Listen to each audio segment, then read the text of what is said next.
Chhattisgarhi video देखने के लिए हमारे चैनल को सब्सक्राइब करें और दबाएं इस बेल आइकन को ताकि हमारे वीडियो के नोटिफिकेशन आपके पास पहुंचे सबसे पहले।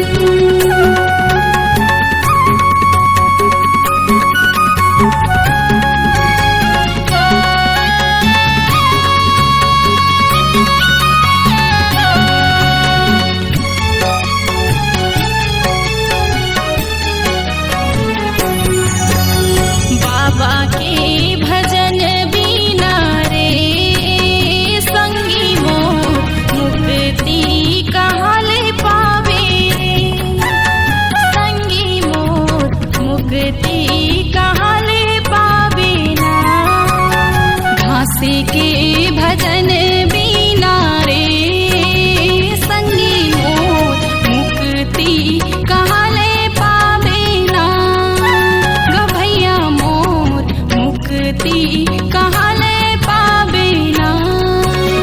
मानुष तन नहीं मिले दोबारा बहते यहाँ गंगा के धारा। मानुष तन नहीं मिले दोबारा बहते यहाँ गंगा के धारा।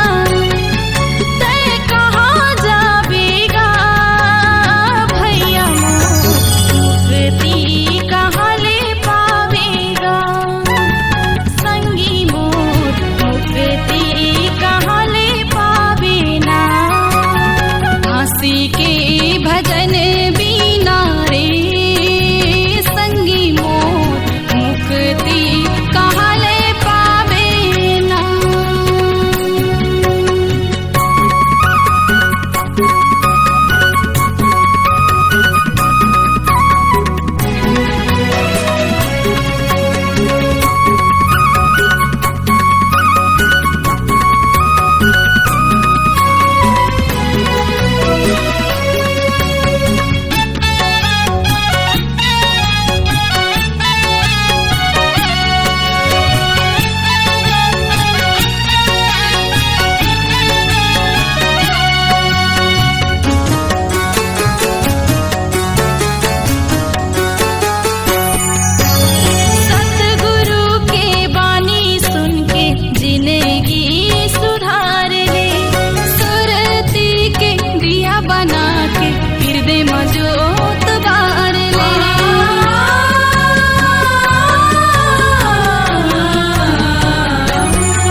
जोत बार ले सासा तोरे टूट जाही पिंजरा के पंछी उड़ जाही। सासा तोरे टूट जाही पिंजरा के पंछी उड़ जाही।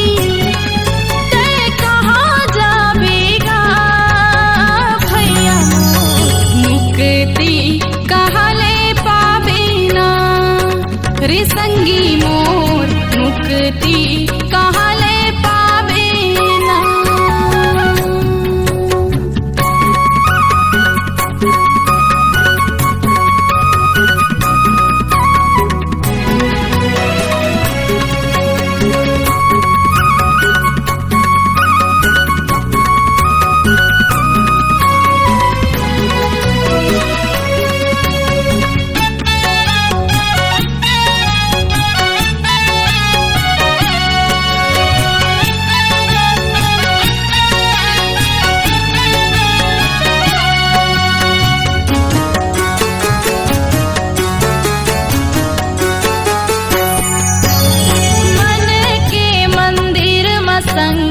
सतरा बसाइले छोड़ दे जग के मायाला मन ला समझाइले।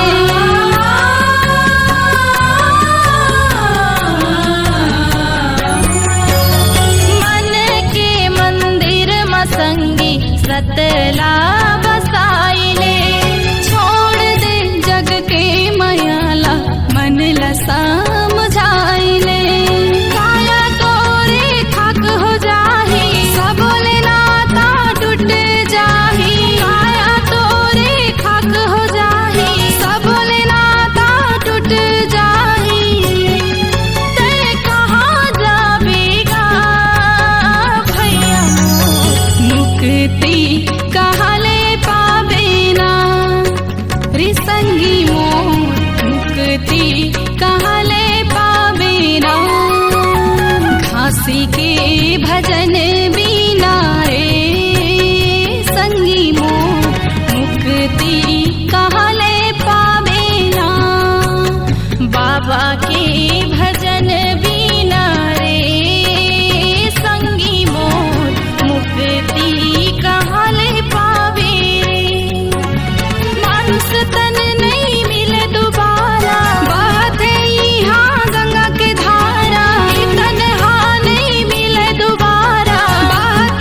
भैया मोर मुक्ति कहले पावे ना, गा भैया मोर मुक्ति कहले पावे ना, रे संगी मोर मुक्ति कहले पावे ना।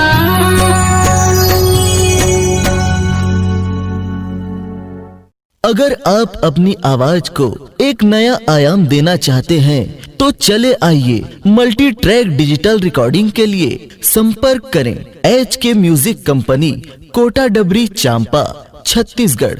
मोबाइल नंबर है 9329238487 और 8085380339।